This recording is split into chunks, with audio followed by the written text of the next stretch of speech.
Fighting Pakistan with Rana Eijaz Ahmad.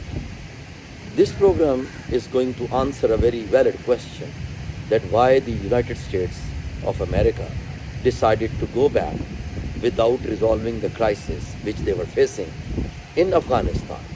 Number one question, that why America was sitting here. Answer is very simple, as Biden himself narrated that they were here just for fighting a war against terrorism, not for any nation building.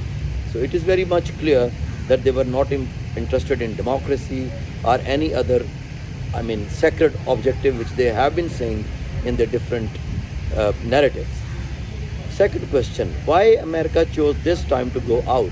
My answer is very simple, that when Pakistan Prime Minister said absolutely not to American administration, that was a very important reason, I would say. You may call it a tipping point, that when America decided to left this region with all its crises.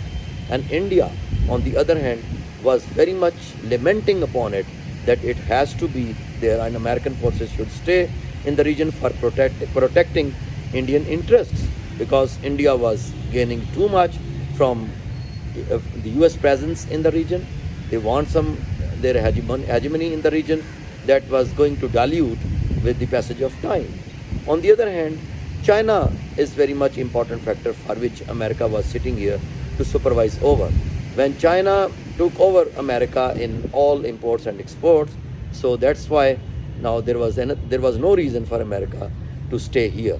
It decided to go back and to flourish its economy in America back home. These were the basic reasons. Now, question is, what Pakistan has to do in this emerging situation?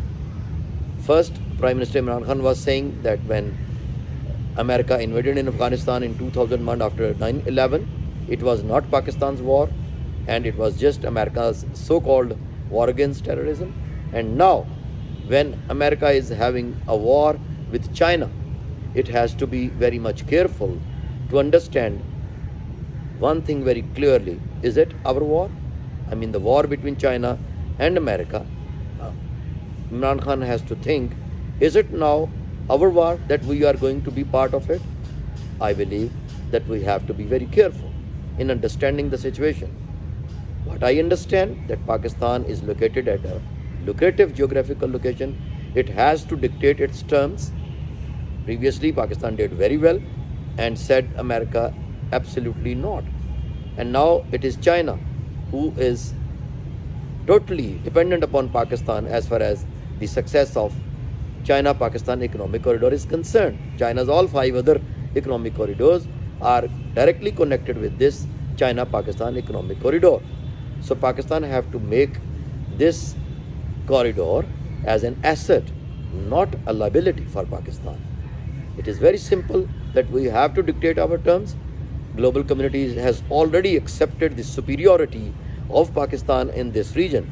Now we have only sustained this global respect for Pakistanis. It only depends upon Pakistan's leadership, that how they use this respect, or how they sustain this respect in global community.